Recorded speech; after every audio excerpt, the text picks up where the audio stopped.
I could think about my brother and cry my eyes out because I miss him. The thing is that I do, and how I'm talking about him now is I think so positively of the moments I had with him, the memories I had.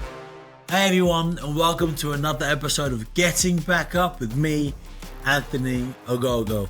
I've got two massive bits of news today on the Getting Back Up podcast. The first bit of news is today's guest. Both pieces of news are actually very linked. The first guest, well not the first guest, today's guest is Curtis High, the awesome Curtis High. If you're from around Lowestoft or East Anglia area, then I'm sure you know about Curtis. He's one of the most talented PTs in the country. This guy is a genius of all things fitness and health and nutrition.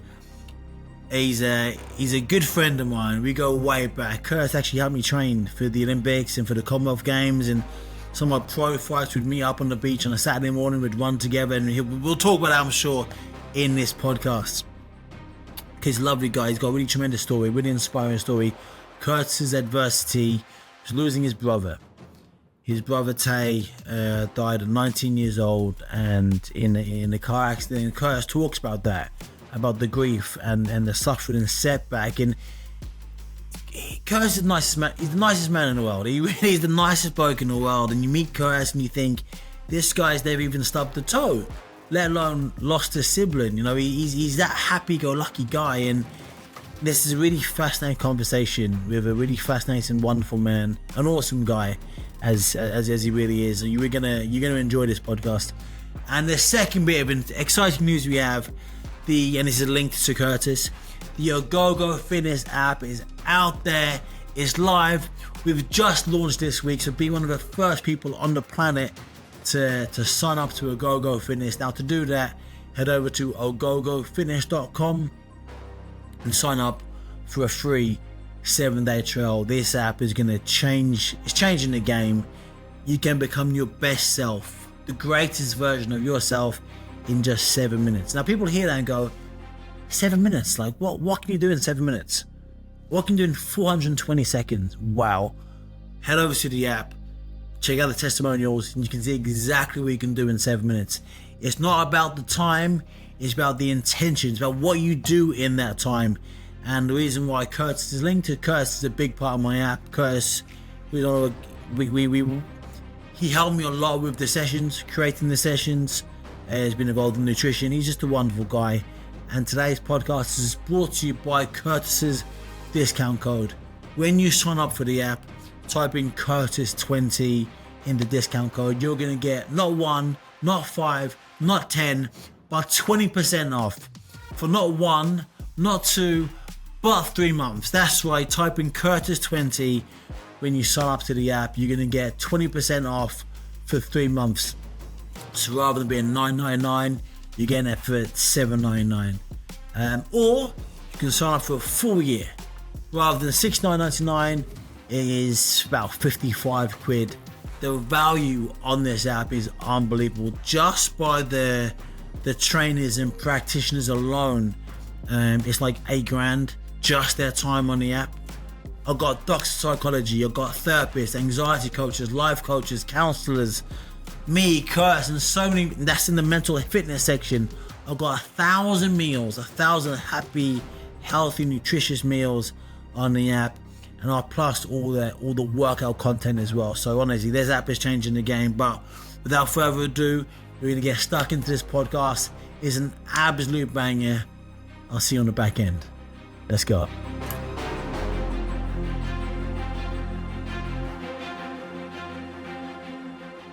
Curtis High, welcome to the Getting Back Up podcast. Hello, mate. Thank you very much for having me. You're very welcome, sir. You're very, very, very welcome. I cannot wait for this one. So in the next hour or so, I'm going to ask you lots of questions. We're going to probably get deep, talk about some personal things, some happy things, some sad things, all the rest of it. But the first question I'm going to ask you is arguably the most important question I'm going to ask. And that is, how the bloody hell are you, sir? I am very well. I always think try to be as good as I can be. Obviously, we're in different time zones at the moment. I've just had a full day, which is super busy with my clients, and you have just woken up. From the puffiness of my eyes, I can tell. Mate, so for me, So people that don't, we're gonna learn about you. For those that don't know about you, but you're a PT. Among many other things, you do a PT extraordinaire, may I add, as well as a father, a husband. For me, mate, and I mean this wholeheartedly, you are just the nicest bloke in the world. You're just so happy, and I'm actually jealous. I'm gonna say it out here on the Getting Back Up podcast. I am jealous of your zest for life and your vigor. And I've known you for an awfully long time now. We've done a lot of stuff together. We've ran together. We've trained together. We've done rowing sessions together. We've put ourselves in the SHIT a lot, like in the gym, training hard. Yeah, you're always smiling, and you're always so happy, and like, well, just wow, how is that? And that's like, that for me is just what success is all about. Just waking up, being happy every single day. Now, is that true? Is that a fair thing to say? Look, outside looking in, you must have your down days. You must have your sad days. You must get pissed off. I've never heard you call anybody a name. I've never heard you slag anybody off or whinge or complain. Every single, and we spent a lot of time with each other over the years. Always so happy, and you're such a magnetic personality to be around, and you brighten the room up. Now, I'm wondering, is that because of the massive amounts of adversity you went through like many years ago, you and your family? Have you always been like that? Yeah, what makes Curtis High Curtis High? First of all, mate, honestly, I really appreciate that. That's such a nice thing to have said about you. I actually have a couple of my friends who I would say a very similar thing about. I'm going to shout him out, Mr. Ross Brown. He's one of my best mates, and every time I see him, he just brightens me up. I feel like he can't ever have bad days, and it's weird you saying that about me, because of course I definitely have bad days. There'll be times when, I mean, if you spoke to my wife and said, "Oh, you know, Kurt is the happiest person I've ever met," she'd probably laugh and think, "Is that him?" You know, I definitely have stressors. In fact, before this podcast even started, I'm running about saying, "Where are my headphones?" and so yeah, I think the realistic thing of it all, I think everybody has bad days. Yeah, and like you say, there's a quote that sometimes the happiest people you see and not, you know, behind closed doors are actually the most saddest, which is a very sad thing to say. And I'm in a very lucky position that is not me. I am very happy behind closed doors as well. Like you said, I have loads of things to be very grateful for. A lovely family, you know, the best friends you could ask for. I'm lucky to be in perfect health. And so, yeah, I've got a lot to smile about. But like you said earlier, probably because there have been things in the past that have happened to me that, you know, you kind of look back on and think, you know, that was a bad time. And I'm so lucky that I'm past that now and where I am today. And you mentioned gratitude. Is that it? Living in a state of gratitude? Is that how you feel good? You wake up every single day. I try my best to, you know. So recently, I'm probably throughout this podcast going to do so many quotes, because I'm always listening to podcasts myself, getting motivated by other people. And one I heard the other day it was talking about when you have children and you're sitting there, and sometimes they can be shouting at each other, or they can be just playing up as children, and it's very easy to quickly like shout and say, "Guys, calm down," or get stressed yourself. And this quote said that when your children are playing up, or when you're having a bad day, close your eyes and imagine yourself being 80 years old, and you've just been granted one wish to go back in time to when your kids were younger. And I sometimes think about that, and I'm sitting there and I think, you know, I'm now back and I'm healthy again, and I'm strong again. I'll say 37. Yeah, but you know, I'm in my 30s, and my kiddies are young, and they're with me. In my 30s. That sounds better. And it's one of those things that it takes you back to, like, you know, it's easy to be stressed and have that outlook on, oh my God, you know, I want to be angry all the time. But I think it is just like you say, gratitude. I'm constantly reminded that I am very lucky to be where I am and have what I have. Mate, from the outside looking in, you've got an amazing life. You're always happy, always smiling, always doing something. And I love the fact that, you know, I love being your mate. I love being around you. Like I said earlier, I mean, you have such a massive, you emanate just positive energy. And we spent some time together recently in Nottingham filming for the app, which we'll talk about in a moment. But yeah, mate, you left early one day. And when you left, it was, and it sounds really cheesy, but it was like a vacuum had gone. I was like, where's Curtis? Oh, Curtis had to go home. He's got kids. Oh, how selfish. Come on, Curtis. He's way more fun when Curtis was here. He had to go and look after his kids. But man, you just, big Curtis vacuum left when you left. And you have so much energy, and I'm sure people are going to hear this throughout the rest of this podcast. You've been through obviously adversity, like we all go through in our life, but something really, really drastically horrendous happened to you and your family a number of years ago. Do you want to talk about it? Of course, mate. Yeah, I'll definitely talk about it. So what happened? So you obviously referencing my brother Taylor. Mm-hmm. So for people who don't know, I grew up with me and my younger brother Taylor, 4 years difference, and I kind of grew up. I mean, we never really had much growing up. I mean, we come from sort of a middle class to lower class maybe background, a bit of a council estate growing up on. So it's just mum and dad split up when we were about sort of 8 to 10, and it was just me, my brother, and my mum. So everything growing up, I was kind of like the father figure as such. Although, you know, our dad, we see him every weekend, and we had a father figure. It was like during the week, if he wanted to learn how to ride a bike, I'd be out there teaching him. If he wanted to learn football, I'd be there teaching him. So I kind of didn't just look at him like a little brother. He was kind of like my boy, if that makes sense. And we were very protective of each other. As he got older, as we got to our teenage years, I can remember we never argued, right? But there's this one funny argument we had, and that was we both went out to a nightclub. And I was about 18. Which nightclub was it? It would have been Notley's. For those that don't know Notley's, I used to work at Notley's. I used to pour pints at Notley's for £5.85 an hour on a Friday night. On a Saturday night, I got £6. But I was the worst barman. I was the worst barman in the world. I was so bad. But Notley's, it's. I think nightclub is pushing it a bit. I mean, I wouldn't say it's kind of like exactly. It's a bit of a dive, but it's still there, still going strong. So fair play to the guys that own that. So back to your story. Yeah, so we were in there once. So this is the one disagreement I remember. So we were it's really busy in there. So it was obviously a good night. And I said to him, we were trying to get through to like where our mates were. And I said, go on, hurry up, you go first. And he was like, no, you go first. I was like, no, come on, you. And we both knew the reason why we wanted the other person to go first. And that was so that if anyone caused any shit with the other person, you'd see it and you'd be able to stick up for the other person.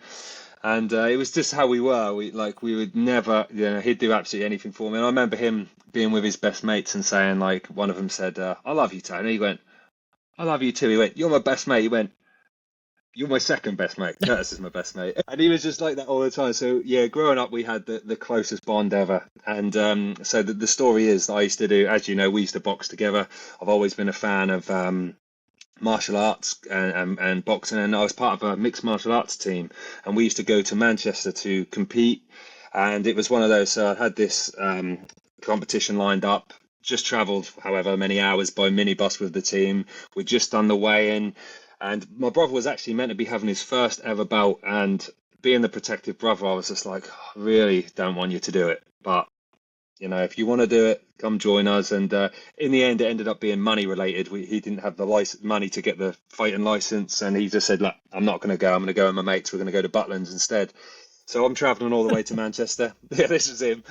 And so we get there, we weigh in, and our coach at the time, Lee, he was I'm going to get this wrong exactly what regiment he was in, but he was in an army, say, and he was telling us this story about the reason why he doesn't drink. So he never had alcohol, and the reason is because they used to make their own alcohol when they were out in wherever they were, and they used to get like red and green light zones. So there'd be a green light zone meant there's no threat at all, let's have a drink. Red light or orange light would be like there's potential possibility, let's not bother. Anyway, they had this green light, and they all decided to get drunk. So as you can imagine, that was the night they got attacked. And he said he lost 5 people that night and vowed he would never drink again. So he was our coach, and he was an amazing karate instructor. And anyway, we'd all just weighed in, so we were all round the table ready to eat. And he had a shandy, so he never obviously hadn't drunk, but he had a little bit of lemonade in this thing. And he said, lads, this is to you. You've all done amazing. You've cut weight. You've all made weight. Really looking forward to it. So in my head, I thought, oh, you don't drink, but technically there's a little bit of beer in that. So that was what was in my head. So that night we go to bed, and obviously that is the dreaded night where I'm getting the knock on the door. And I answer the door. I think it's 1, 2 o'clock in the morning. I answer the door, and Lee's standing there, eyes streaming. And my instant thought is, "Oh, he's pissed. He's hopefully I can swear on this. He's drunk, and I was just like, oh my God, And he said, I've got something to tell you. And I said, Lee, you need to go back to bed. You've had a drink. We've got this big tournament in the morning. And he's like, it's your brother. I was like, what about him? And then I look at my phone, and I've got like 20 missed calls, and I just think, and he tells me, he said he's died. He's had a car accident. And I'm like, no, Lee. I said, I just couldn't fathom it. It was like, he was telling me something because he was so drunk, and I was like, what has he dreamt? But then I quickly answered my phone, and the first person I remember, I don't know why I rang him first, but it was my brother's best mate, well, one of his best mates, Lee. And I phoned him up because I just had a missed call from him. He answered, and he just can't talk. I just hear crying. And I'm like, oh my God. So I hang up on him. Next person I call is my dad. I see my dad's number on there. And yeah, called him up, and he's like, Curtis, you need to get home. And I'm like, obviously the most devastating news you can. I'd have done anything for that to not be true that day. And obviously it's the worst news you could have ever thought about. And from that point, it was just a case of, I literally got a taxi from Manchester to Lowestoft. So anyone who knows that is a good few hours. It's a 5-hour drive, isn't it? Yeah, worst drive of my life. I was in the back. The two guys in the front were absolutely awesome. Two guys. I wish I knew their names to thank them, but the first guy, he went and picked his mate up because he didn't realise how long a drive it was. And I remember him going home, getting me a pillow so I could lay in the back. And I was really thankful I didn't sleep a wink. And when I got home, the whole family were at my nanny's, and it was the worst news possible. It was true. And yeah, my brother, what had happened is, on his way to Butlins with his best mate, he was passenger in a car, and his best mate was overtaking some traffic, hit the inside curb, which spun him into the oncoming traffic passenger side, which was an impact straight away with my brother. So yeah, from that point, obviously your whole life is turned upside down completely. Even, we started the podcast very positive and me being a happy person, but even to the point where you don't really see much point in you being alive anymore. It was just like my whole, I was just empty, really was empty. And I honestly, even looking back that day, I always say like half of me died that day. It was just complete. For anybody out there listening who has lost somebody, you'll know what I'm trying to sort of get around to saying, but you can't put it into words how you actually feel that day. And yeah, it was just from that point onwards, really. So from that point onwards, it was, and I mean, I'd had some, not dark times. I'd never been like, depressed or anything like that. But I'd had some, days where you wake up for work and you're like, why am I doing this? And at the time I was a plumber, and I can remember my brother. If you have a look at my brother's, his work, what's the word, how many days you've been at work, every single Monday he must have had off, because he'd party the weekend, tell him he was ill, and then he'd have Monday off. And but he was the same. As like, he never really see it. He used to like his work, but it wasn't like, he lived for more. He lived for the weekends. And it just come to that point where I thought, I'd just been made redundant, so I was looking for work. I was applying. I applied to over 100 places to try continue with my plumbing. And my dad had just retired, and he was doing this gardening round just in his own time. And he said, why don't you just come help me? We'll just do a few gardens. So I ended up helping my dad for a little while. And it got to that point where you kind of realise life is far too short to be doing something that, you're just plodding along doing. And I kind of just said to my dad, do you know what, Dad? I said, when I left school, one of the things I wanted to do was, I always said I wanted to be into fitness and do personal training. And the reason I actually never ended up doing it was the careers advisor officer told me that there was no money in fitness, and I needed to get a trade behind me. So I knocked on. I mean, one of my dreams was to be in the SAS, and it was like in the army service. And as soon as I went and done a course, I went to the Norfolk show and did this assault course. Come back home, Mum, I know what I want to be. So you are not doing that. So she had a fear of, obviously, the risk that there is in that job. There was no possibility of me going to university. We just did not have the money, and so as soon as I thought about that, I'd love to have done something which got yourself a degree and stuff. But I just knew instantly, Mum didn't have the money to send me into university, so we weren't doing that. And I think this lady was right. I just needed to get a trade behind me. And she go, "What does your dad do?" And he's like, "He works for the water board." So I ended up being a plumber. But like I said, I did fully qualified in that. Didn't enjoy a single day of work. It was cold. It was hard work. 7 years I did it for. I learned hard graft and learned what hard work was. But when this happened with my brother, I was just like, do you know what? There is more to life than waking up on a Monday morning, dreading your next 5 days just to live for 2 days. And for that reason, I said, you know what, Dad, I'd love to go back. I'd love to do what I originally wanted to do, which was fitness. And Dad, being the dad he is, he was like, if that's what you want to do, I'll pay for you to do it.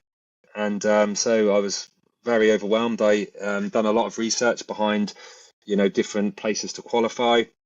Spoke to this guy, Ken, who I thought in my head was the most intelligent PT I'd ever known. I said, where do I go? I want to be like you. I want to know what you know. And he sent me to WABA Worldwide Qualifications, which to this day is the best qualification I've ever done. And like you say, learned very much in depth how the body works, muscles, everything you can imagine to be a PT. And the rest is history. I'm kind of been doing that for the last 11 years. And I can honestly say, if you said to me now, you can win the lottery tomorrow and retire, I would say I'll happily win the lottery, but I would still love to be doing what I'm doing right now, training people. It's literally the best job in the world. Mate, I always say this in my podcast when I talk to people, and I get touched, like I get tingles, I get goosebumps, and I knew that story. We've had this conversation many times, and I've been, you've been a part of my life and your life for a long, long time, so I knew a lot of that, and yet still got those tingles, mate. When you said that Lee knocked on your door and said those words, you had tears down his face. Let's go back a little bit because we've got loads to talk about, and this will be a big happy ending. But in short, mate, this podcast could end here. Obviously, it's not going to end here. We've got loads to talk about. Yeah. But what I really like about what you've now said and all the things you kind of ran through then was like, don't get me wrong, of course, you do anything to bring Taylor back, and Taylor to be, a living uncle to your two kids, and to have all these major moments with him, of course. But another thing, what about this podcast?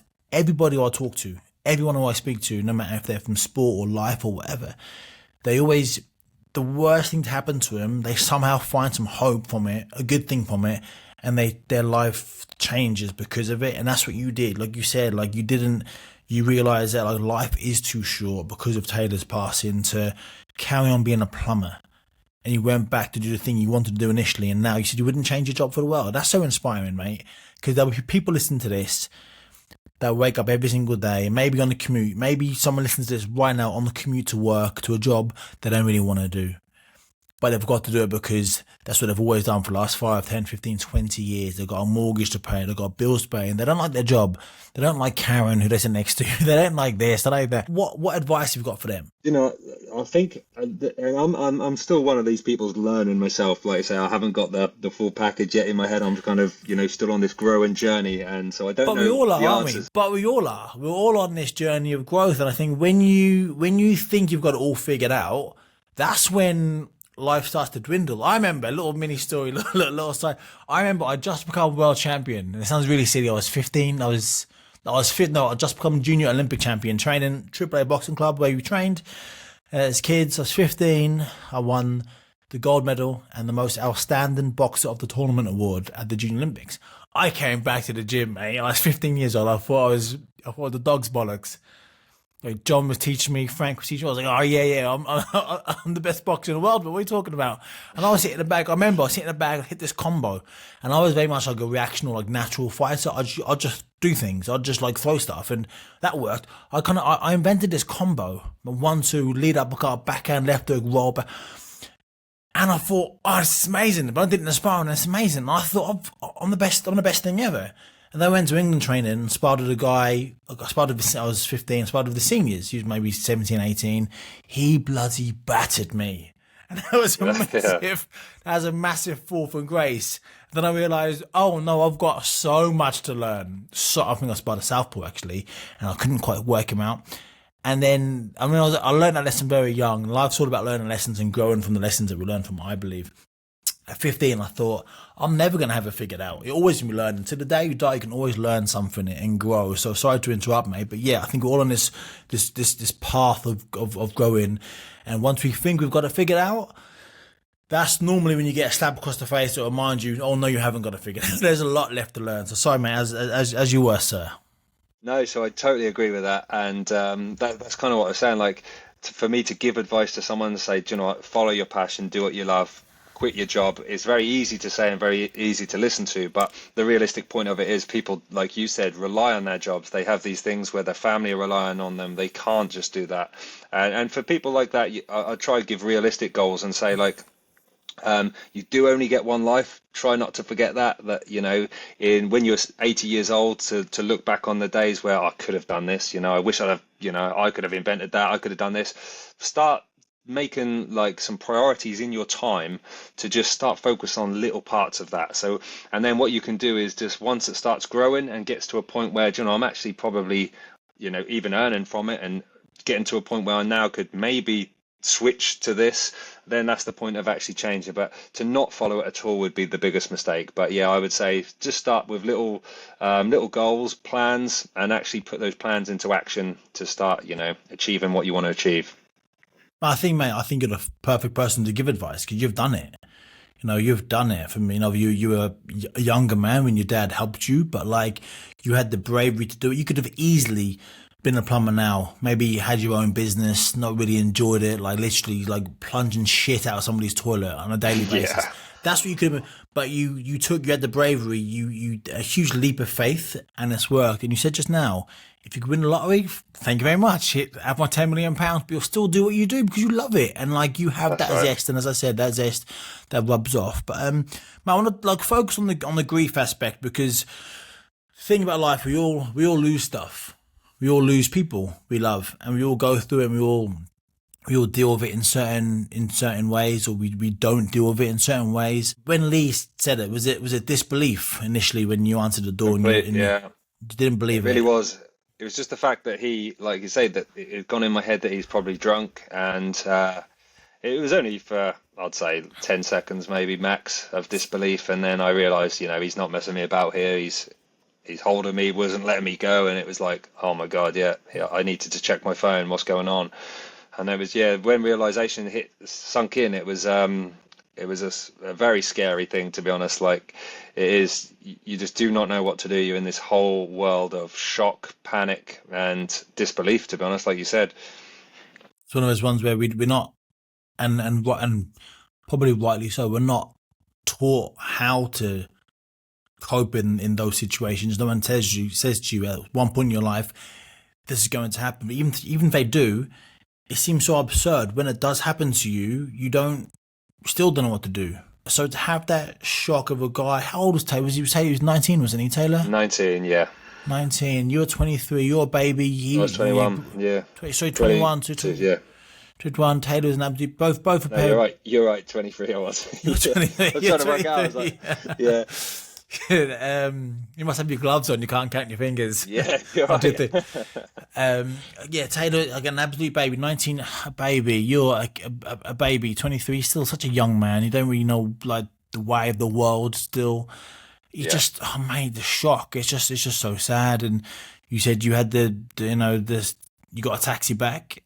Those 5 hours in the car. Yeah. Didn't you? My mum had a brain aneurysm just before the Olympics, and my sister said to me, get home now. And I jumped in my car, and it's like 3.5, 4 hour drive from Sheffield to Lowestoft, and I went to actually James Padgett straight to the hospital, and it's about 4 hours, and it took me 2.5. I flew down, right? Wow.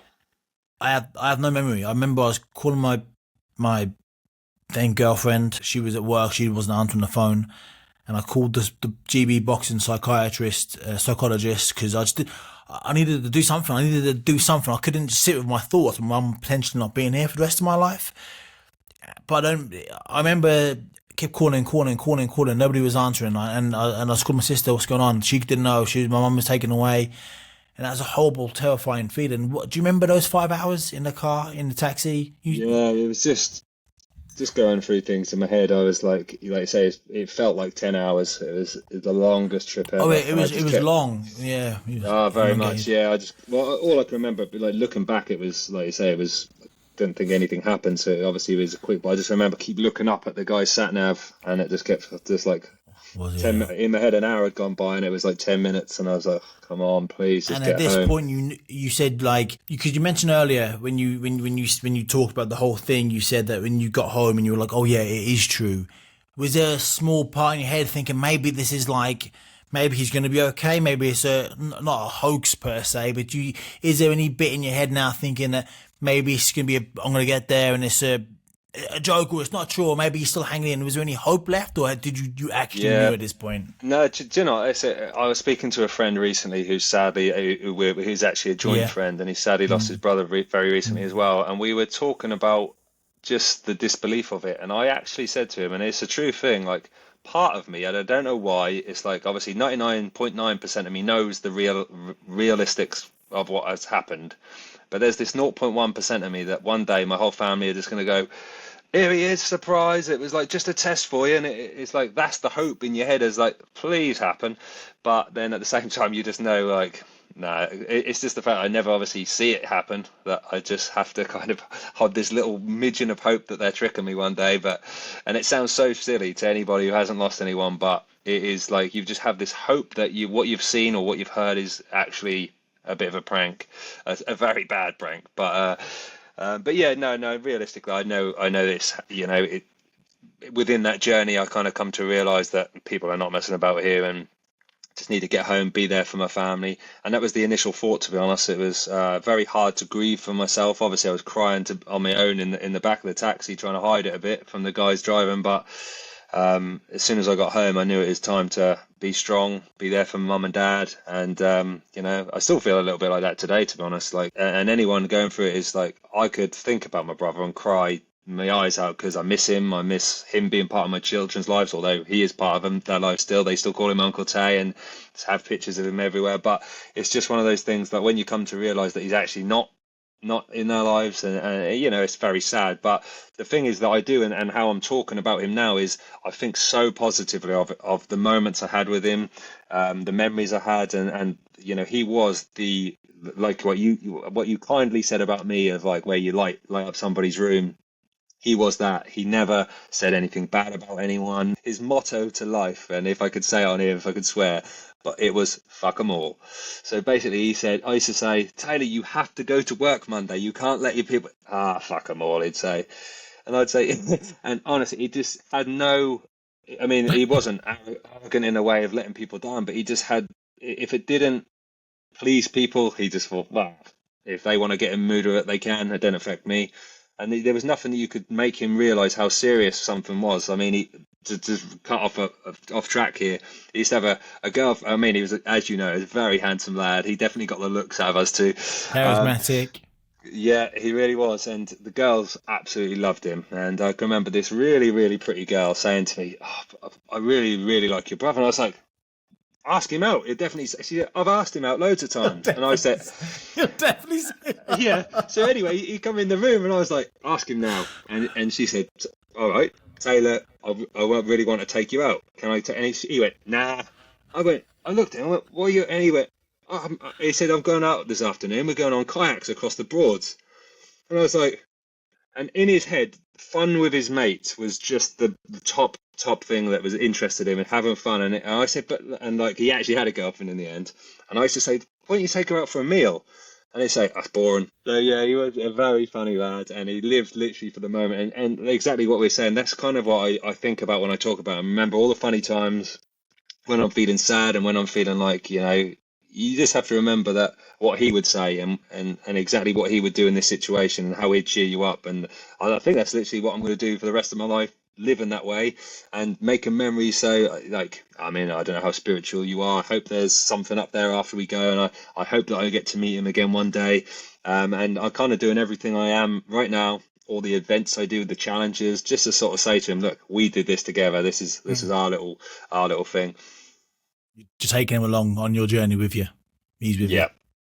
That's nice, mate. That's really nice. A couple more things on Taylor. Two questions really for me, and I hope listeners kind of like, want to hear as well. Have you, obviously it's been a long time now, 15 years or so. Have you like used all your memories of him, or are there still memories left that you still think of that you've kind of forgotten? Yeah, do you know, there's the best thing is when, like, I mean, he had a really good group of mates, and I mean, as you know, as you get older, for sad reasons, you kind of see less and less of your mates. But every now and then we'll have some kind of event going on, and I see one of them, and it just tell me stories that kind of you may have heard a little bit, or there's just a different outtake to these stories, and there's always memories cropping up. I mean, even this week, actually, Mum sent me a picture, and she said that I was just going through an old handbag, and I found this picture of you and Tay, and it was one from like, I'd have been about 12, Taylor would have been about, whatever, work the maths up, 8, 9. And yeah, we just won this teddy bear on this fun fair, and I was like, it just brings back the memories of being there, and like you said, there's always things cropping up. So yeah, it's nice to, like, like they say, your memories live forever. Yeah, they do, and as long as you keep talking about Tay, his memory will live forever. And I'm sure in 20 years' time, your kids will talk about Uncle Tay that they unfortunately never met, and tell stories that I've heard from you saying to them so many times. That's amazing. And this is obviously maybe a hard one to answer, but now if maybe the car was an inch left or to right, up or down or whatever, and he survived that fateful evening, where would he be right now, do you think? Like, what would he be doing with his life? Would he have kids? Would he eventually taking his missus on a meal? Yeah. Do you know, that's the worry. You never know where he'd be. He was he was literally, if you can imagine having a brother who's part of Jackass, that was literally the worry about him. But he, no, I hope he'd settle down by now, have a family. You never know, he'd still be out partying somewhere. But his plan was actually, he was thinking about going to Australia to do his bricklaying stuff, and he was talking with my cousin about it. They were sort of, and that would have been, I remember, I don't know if he'd have ever done it, because I'd have talked him out of it, because I'd have never wanted him to leave me. But it was funny, we literally just wouldn't, if I was ever away, like, obviously I've been with my wife now many years, and if I ever, it was the early years when I was with her, and if I ever took her out and we went to, say, a log cabin somewhere, it'd be like a couple of hours we've been there. So, where are you going already? Oh, I miss Tay. I'm just going to go give him a quick call. And I'd have to call him and see where he is and see what he's doing. If I ever, had gone a certain time without speaking to him, it was very hard. It was weird. So I'd like to think he never went to Australia and he was here somewhere, working hard. But then, like you say, where would I be now? Would I still be plumbing? Would I still be, things happen for you for a reason in life, and it is about you being able to look at them and grow from them. And I feel like maybe I'd still be doing something I hated. Maybe I'd not be in the relationship I'm still in and not have the children I've got.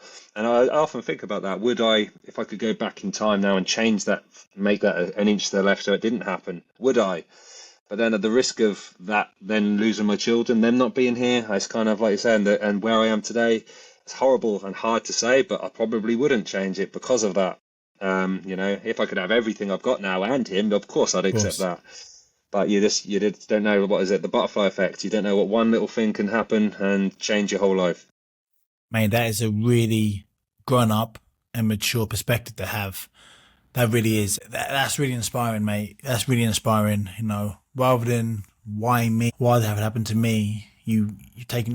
How long did it take you to? Man, I'm trying to absorb everything you're saying. You're speaking so knowledgeable, and obviously it's a really sensitive subject. So I want to try to think of the words to say. But I just want to say that was a great thing. What you ended with just then. That was. Would you change it? You don't know. Maybe it's just like you said, things happen for a reason, and I personally believe it's our job to find out what that reason is. And that comes from some soul searching, a lot of hard work, and like you said, you are now exactly where you want to be. You're the happiest bloke I know, and I never really got to meet Taylor. Would love to have met him, and I feel like I have from all the stories I've heard about him. But what an amazing man, and where he is, young man, wherever he is now, just. Yeah, I hope he's doing what he does, maybe he's settled down or whatever. But I'm so glad that all the shit that you went through and your poor mum and dad went through, I'm so glad that you are the person you are now, because you had every single right to be, a horrible, bitter, twisted prick because something really unfair happened to you, and you're the complete opposite of that. You're the nicest bloke in the world. You're the energy in the room. You're just a tremendous man and so good at what you do. Now let's talk about fitness, shall we? The Curtis High fitness. Let's do it. So that's what you took, a huge leap of faith. You use something, the worst thing by far to ever happen to you. You've turned it into the best thing happened to you now. So who are you? What do you do? Like, let's talk to me. Let's talk about fitness. Talk some fun, some positives, and bring some energy back in the room.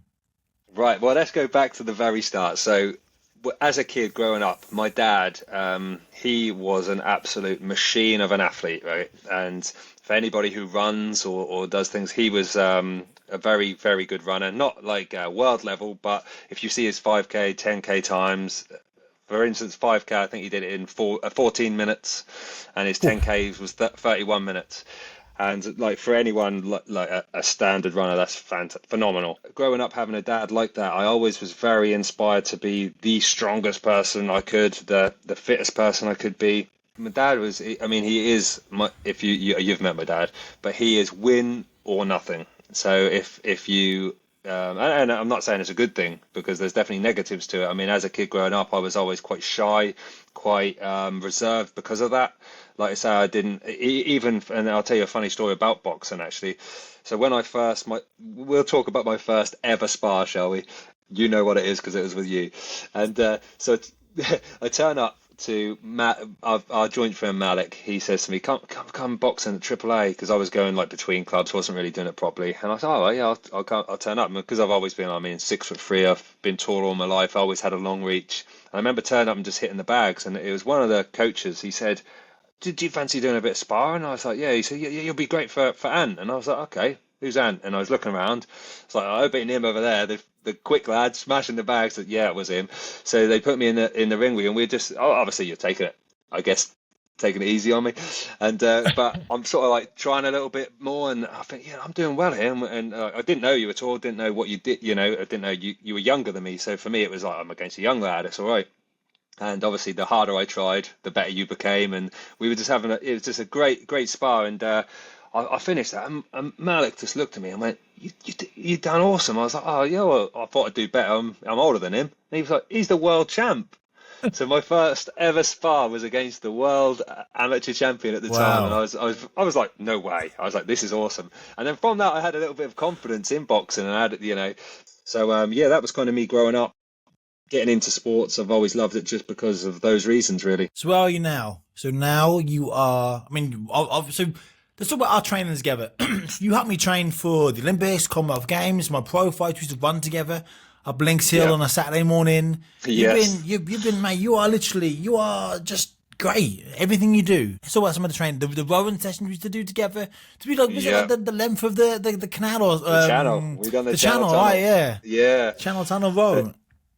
Yeah, it took several hours. So anyone who just thinks that is a 10-minute job, that was hard. And the best thing about, I've known Ant for years, obviously, and I knew that out of anybody I want to do it with me, I know Ant is gonna. Well, I said to, if you remember when I said we were doing it, I said, don't worry about the time. I said, it's just completing it. And you looked at me and went, I'm like, we're worrying about the time. And you were like, I'm not going to do this row and then tell people I did it, and they say, oh, I've done it quicker than that. And so I knew you would then want to push it. So we were there, and I was just trying to keep up with you, and we blasted that. I can't actually remember the time we did it in, but I'll be able to find out. But we blasted that, and people are told that to now. I'm so glad you were there, because when I say I did it, and someone else said, oh, I'm going to do that, and they sort of spend a couple, 3 or 4 hours, doing it and then doing the event. And when I tell them the time we did, we nearly half that everybody's time they tell me. Wow. Yeah, I'm like, I'm glad you were there, because I'd have been definitely twice as slow. That's great, mate. I've done a lot of training in my life, obviously boxing and now wrestling. I've had some wonderful trainers. I've trained with Chris Roberts, my first person who taught me how to do a squat when I was 16, 17. Lovely guy from Norwich. Dave, there's Paul Jarvis, Travis. Mate, you're right up there with the very, very, very best. You are so good, so knowledgeable. You're great, always there. And I'm so happy that you have joined me on a Go Fitness. So when I wanted to get into the fitness game, so my little story in this, obviously, in a massive nutshell, my entire life I've been actually extremely selfish, right? Like I think, and as an athlete, you have to be. I think as a driven person, you've got to have a little bit of selfishness about you to be so. I call it driven. Driven is a nice way of saying it, but really a little bit selfish and doing what you want to do. Like when I was boxing as an adult, as a middleweight, 72.5 kilos. As a pro, I used to walk around 82, 85, 90 kilos. I'd lose 2-3 stone every single time I boxed as a pro. In the amateurs, I used to box at 75 kilo. That I won the medal at the Olympics in. I'd walk around, if I had 2 weeks off, I'd easily go to 85 kilo. That's a stone and a half plus. So just the weight in itself, like having to always be on, even when you're not out of camp, you're still, having to like eat really healthy, still having to train. I was never not training, So to do that at such a high level, you've got to be selfish. Like, no, we can't go for a meal. No, Taylor would been great. Taylor, like, I'm not going for meals are boring. I'm not going to go for a meal. I say to my girlfriend, no, we can't go for a meal. We've got to do this. I've got to rest. I'm tired. I was moody all the time because I was losing weight, training in black eye, sore jaw, broken ribs. It was hard, but I loved it. But as a boxer, as an athlete, you've got to be selfish to a large degree. Then I hurt my eye and I was forced to retire over 3 long, slow, horrible years, 9 surgeries on my eye. Again, selfish, my own emotions, my own feelings. And the reason why I do this podcast actually, so I talk to people with inspiring stories, as you know, like yourself, that have done great things in both their life and or career, but only after suffering or amid suffering massive setback and adversity. Because when I hurt my eye, I lost my identity. I lost boxing. I felt sorry for myself every single day. Like, why me? Oh, that person's not as good as me. Why is he world champion? Why is he a millionaire? I'm better than him. This person gets hit way more than I get hit. So why did I fracture my eye socket? Why is my surgery messed up? It's like, and actually, talk about the grief and the loss. As you know, I lost one of my best mates, Dave Chapman, in 2020. And it took that, and it sounds really selfish, but it took that to happen. Not obviously happened to me, happened to him and his family, but I was right on the outside of his system, his mum and his dad, the next rung down, so to speak. It took that to happen for me to kind of like get out of this pity. Like I felt, it's really unfair, really bad luck, but that was bad luck. Put things into perspective, essentially, and I've used that horrible thing happened to like Chapo and his family to kind of kickstart me again, and then I became a wrestler. And again, when you start something new, like starting at the bottom and wrestling and like putting all the weight back on my body, and you helped me with that amazingly. Put all my muscle on and got fit, got strong, and changed from boxer to wrestler. Again, very selfish. And I got to a point in my life where I'm like, don't get me wrong, there's still things I want to do in my life. I want to do more in the acting world and do more TV stuff, so I really enjoy that. But ultimately, like, there's a famous quote from Audrey Hepburn. She got to a stage in her life and she realised she had 2 hands. One hand to help herself and one hand to help others. And that's where I'm at now. Like, I want to help people because, like, don't get me wrong, when I beat the Ukrainian at the Olympic Games, that feeling, I'm not a parent yet, and hopefully this feeling will be matched and hopefully bettered when I maybe have my first child or my children that I, fingers crossed, will hopefully have one day. But when I beat the Ukrainian at the Olympic Games, that moment was like, I don't understand how there can ever be a moment better than that. It was the most amazing, magical moment, and it's a moment that, like, a bit like a drug addict, actually. That I'm chasing that again. I want that again. I don't think I'll ever get it again. Not from doing something for myself. The closest I get to that is doing things for other people and seeing other people grow. And it's like, it's not quite that moment, but it's better than selfish moments, if you know what I mean. And you must get it as well with your training, like seeing your clients do things they couldn't do before. And that's where I'm at. And I thought, oh no, what do I know? What am I good at? I'm good at fitness. It's like, what do I like? I love fitness. I like helping people. I like training people. I like motivating people. I just thought, I want to get into the fitness game. I see people like you inspired me massively. I see what you're doing in the transformation pictures your clients get from working with you, making them feel so much better within themselves, empowering them, to make them feel like they can do more and be more than like the life that they may be thrust into. Maybe like you made a decision at 16, I'm going to go and be a plumber. Then you're in that world, and that's what you do. Maybe you get a bit overweight. Maybe you lead a sedentary lifestyle. and then something happens where I want more than that. I want to, and they think they can't be that person in the gym. They can't get the abs or get the body. And I work with people like yourself, and you change their mindset first and foremost, make them believe that they can do that. And then it just really inspires me, and I wanted to be a part of that. And I created the Go-Go Fitness, and my first protocol was, right, who knows more than me about fitness? Who can I learn from? Who can help me on this one? Hey Curtis, do you want to go for a chat, mate? Do you want a coffee? And you did, and then we've been creating this thing together, and creating this thing. You've been helping me with this with Go-Go Fitness, and mate. So we'll air this episode. We're now in January. We'll air this when the app is launched. So we've launched the app. The app is launched. Get in there, and I just want to help as many people as possible. And mate, thank you so much for your help. And on my app, you can work with me and Curtis. We're a perfect little tag team.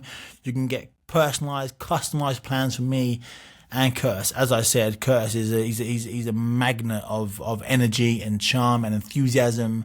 And man, I'm pretty good myself. I know what I'm doing. So I think there's probably not a better team you can work with than me and Curtis in the Go-Go Fitness. But so what is fitness to you? Like why is it so good? Why is it so special? Like what do you want to? What is your not mantra? But what is success to you? What is success? That's a great question, but so fitness to me is a way of life. I think if I didn't have it, I think that there's many people out there maybe listening to this who have never been fit, have never had that feeling, but it is exactly like you said, it is a drug. Once you have that feeling of you can go for a run, and you know, I'm not actually thinking about the run anymore. I'm kind of just looking at the trees and I'm looking at the flowers and enjoying it because I'm fit and I can just do these things.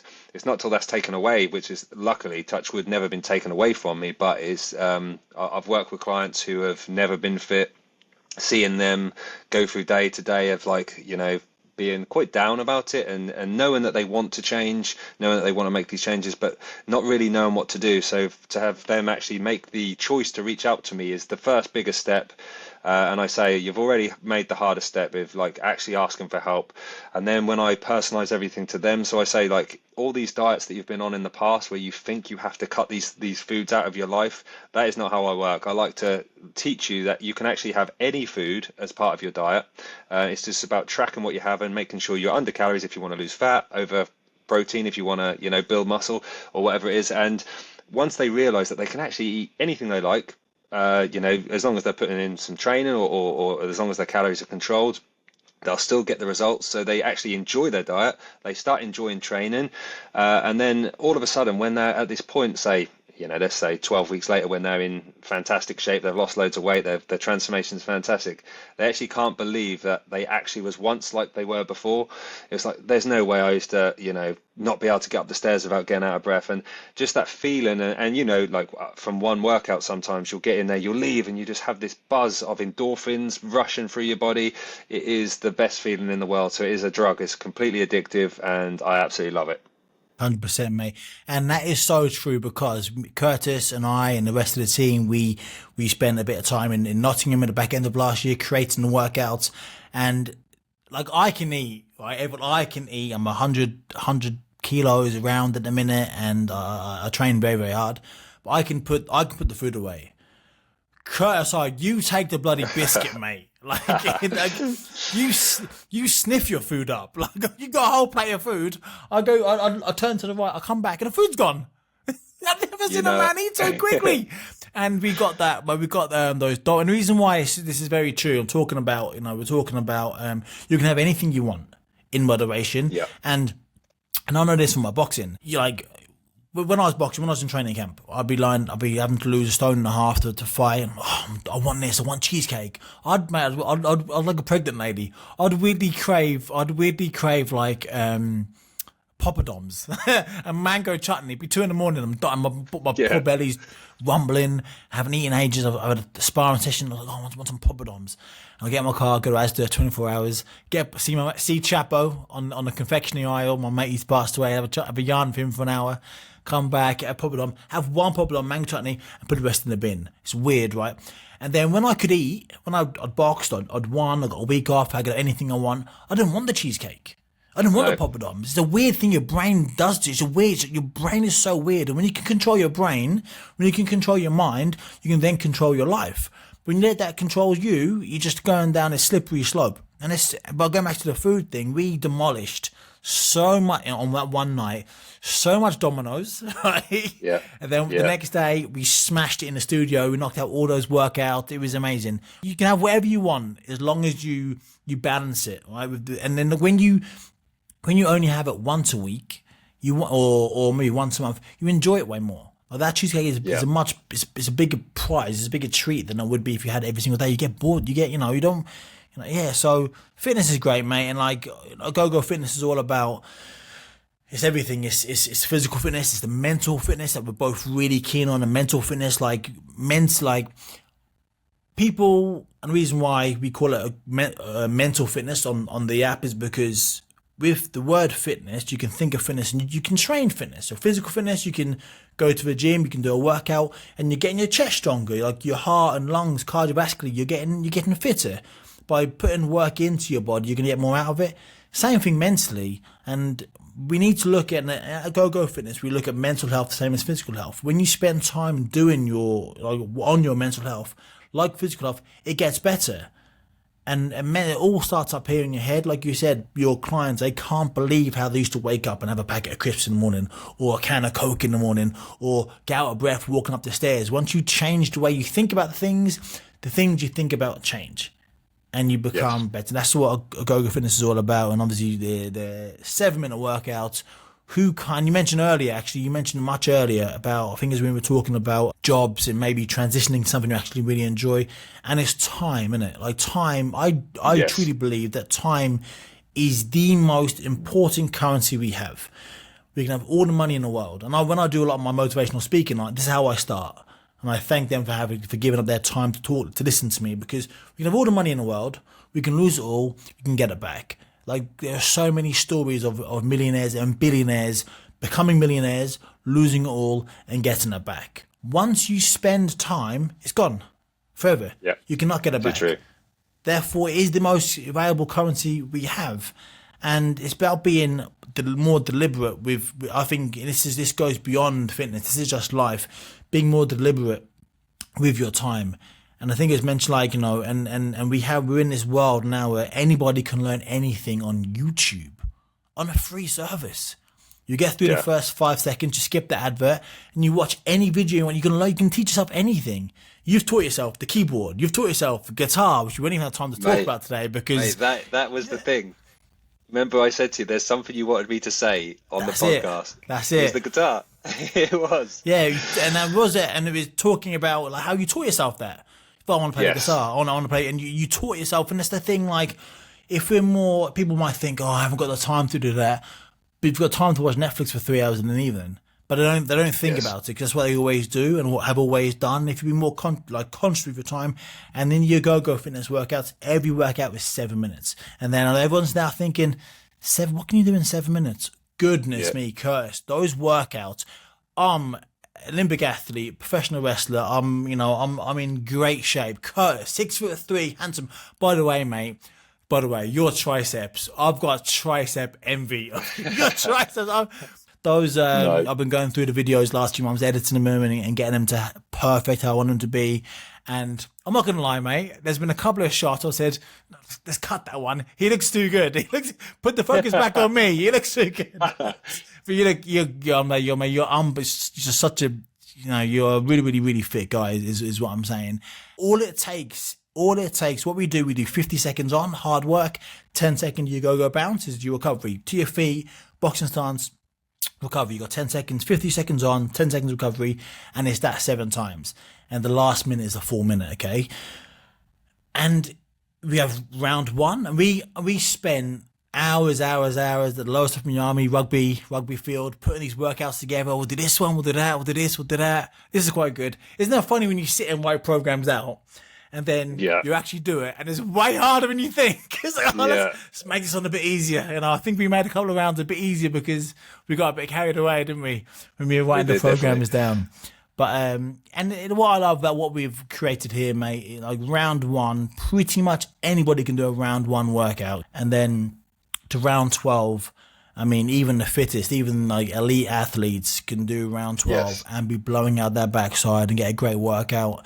And the 7 minutes, I mean, like, what I love about the 7 minutes, you can't. Sometimes you go to the gym, you do an hour and a half workout, and it's great, but you leave, you feel a bit tired. It's like, oh, you worked hard. What I love about the workouts, you go in, you get it done, you always feel better leaving. And that's what exercise should be. Definitely. You shouldn't be burying yourself. No one's ever done a 7 minute on my 7 minute workouts and felt worse after or felt worse the next day. And because they're so short, you get all the benefits of exercise, but you're good to go again the next day and the next day. And it's about building positive habits. And then the habit, when you change a habit, you change your life. Yeah. That's simple. And mate, it's just I'm so when I messaged you about, and what another great thing about you, when I said to you, hey Curtis, I'm getting to the fitness game, I want to work with great people, and you're one of the best guys I've worked with. From you, there was no that's my space, you're from lower stuff, I'm from lower stuff. There was no like competition. There's no like no like telling me the wrong thing. Go and do this. You sent him on a wild goose chase. That's what I love about you. You're like, great, cool, let's do it. Let's make the best thing we can make. And we met up and we've been through those workouts and we did it together and you've been there. It's just been, that's a great thing. You're just such a nice guy, man. As I've said, man, I really think that we've created something really special with Agogo Fitness, and you are all over the app. It's going to be amazing. And just from the stuff you've shown me already, the workouts we did, I know that, and in general, like I'm throwing it out there with you yourself as well, mate. Anything you touch turns to gold. And I just know that the time and effort you've put into this and your passion for what you do, you are always very successful, mate. Even like you say, the podcast, as soon as you release it, what was it, number 2 in the charts week 1 or day 1? Yeah. I mean, everything you do, mate, is fantastic. And I knew as soon as you come to me with this, I could hear the passion in your voice. I know it wasn't something that was just sort of you were thinking about overnight. And instantly, like, as not just a friend as well, but I just wanted to see you smash this, and not being part of it, mate, I would be devastated. So no, I'm absolutely privileged you asked me, and cannot wait for it to succeed, which I know it will do. Like I said, I think, and going back to what you said earlier about people listening to this isn't just about fitness. And of course, we want you to join up. And I've made this app very affordable.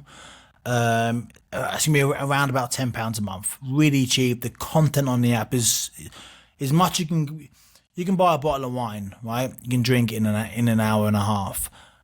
£10 a month. It's far too cheap. Like, I've been told to do 30, 40. Some of my competitors out there are like 30, 40 pounds a month. And what we've created is way better, I think, than a lot of the shit out there. And there's a lot of shit out there.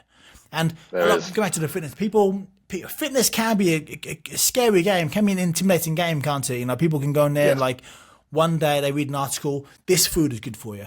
That food is good for you. Now it's bad for you. It can be scary, and what we do at Go Fitness, we make it so simple. We keep it simple, stupid. Keep it stupid simple, whatever the term is. It's easy to do. It's not intimidating, calm, and of course, I want everybody to, whether it's a Go Fitness or elsewhere, get fit, get healthier, because you mentioned it earlier. Your health is your wealth, and I know. And the circles I've walked in my life, I know a lot of millionaires. I know a lot of very famous people that would give so much of their money away to be able to be healthy, once you lose that, it's gone. And you can't get to 70 and then start worrying about it. You got to do it now. And yeah, man, I'm really proud to have you, alongside me on this venture, and I couldn't think of a better man to do it with. So thank you so much, sir. Awesome. I honestly cannot wait to. It's going to grow. We're going to be busy, mate. We're going to be busy. I can't wait to sit down and start working with our first clients and training and creating their programs for them. And I'm really, what I love is the mental fitness aspect of things, because it all starts up here. I said a minute ago. All starts in those 6 inches between your ears. All starts up here. When you believe it, you can achieve it. You got to believe it. It's hard, like you mentioned with your clients. People can't believe they're gonna get fit. So what's the point? What's the point? I'm not gonna get fit. It's never gonna happen for me. No, it can. You got to change that first. And when that changes, everything else changes. And yeah, mate. Listen, is there anything else you want to talk about? Anything else you want to say or promote whilst we're here? No, not right now. Like I said, I'm just very privileged to be on here. Obviously, I do actually have my own podcast, which I haven't been on in over a year, and it's one of my goals this year to get back on that. And would definitely love to sort of having you as one of my guests because I know, like you say, it's very nice to have your own podcast where you speak to other people about their stories. But your story, mate, is, as everybody knows, you already on this podcast, is so inspirational and what you've achieved in life and what you're still achieving, like we're about to prove with the app. But yeah, I'd love to have you on my podcast at some point as well, and we can chat further about other stuff. Mate, But yeah, love to. just thanks for having me, mate. Oh, mate, not at all. Thank you for your time and for being so open and honest. And my takeaway at the end of the podcast, we always do little takeaways. My takeaway from this podcast, and my takeaway from you, and I'm always happier. We have a cup of tea at the Thatch Cottage, or we do a workout together, or we go and do something together at the rugby club. We put our brains together and workout sessions and workouts. Whenever I leave a Curtis High interaction, I leave happier. I leave more positive. I leave with renewed enthusiasm. And that's what connections is all about. Like, being around people that bring out the best in you. And you really do. And I said it at the beginning and I say it now. And that's a special skill. Because some people are mood hoovers and they're drainers and they drain your life away. You're the opposite. You are like the sun, and I'm like a lizard next to you. Yeah. So you shine your energy on me, and I'm like I can run around and like I'm looking for an next Curse High interaction. That's a special skill, mate. And I wish I had it more. And the more I spend time with you, the more I have it. And I really mean that. So my takeaway is, and you mentioned it very, very beginning, very, very briefly, but no matter what is going on in life, there's always something to be grateful for.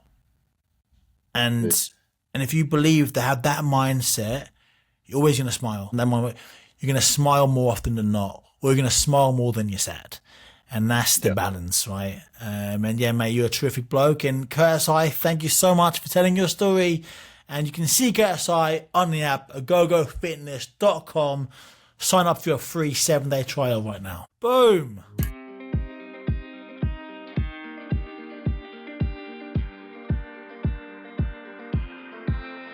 Thank you so much for listening to that podcast. I told you it was a great podcast. Curtis is a wonderful guy. I'm sure you got his essence of him as a character.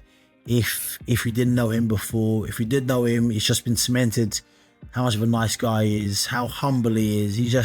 He's one of the good ones. He really is. So Curtis, thank you, mate, so much for giving up your time and talking to us at Go Fitness. Once again, This podcast is brought to you by Curtis's code Curtis20. Go to ogogofitness.com. That's OGOGOfitness.com. You get a free 7-day trial. If you don't like it after 5 days, just leave. You don't lose anything. But I guarantee, if you want to change, I've made it so easy. Most people don't work out because they haven't got the time, or so they say. Haven't got the time. Do you know, we spend, and I've got a whole time thing on the app. Go and check it out. It's fascinating. We spend, in the UK, 52 minutes a day gossiping, talking about people. And I've done some research on this particular article, and I found out we spend 52 minutes. The average person spends almost an hour a day gossiping. Caveat, it's not all negative.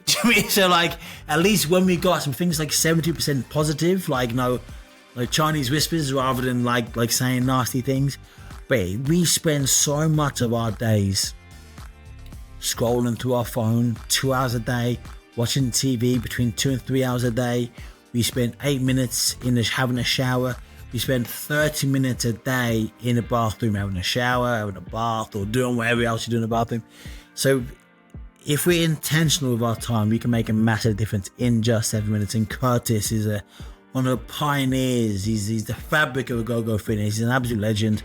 So Curtis20, use his code, get 20% off for 3 months, and you're going to get all the amazing benefits that exercise has to offer.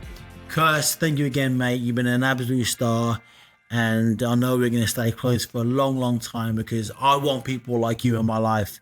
And yeah, anyone listening to this, go out and get a mate go out and get a mate like Curtis. That's what you need in your life. You need a mate like her. Someone who's always there to offer happiness and encouragement and positivity. In a world where there's so much negativity, we need more courtesies. So anyway, we're going to wrap up here today, boys and girls. Hope you enjoyed it. Please like the podcast if you haven't done already.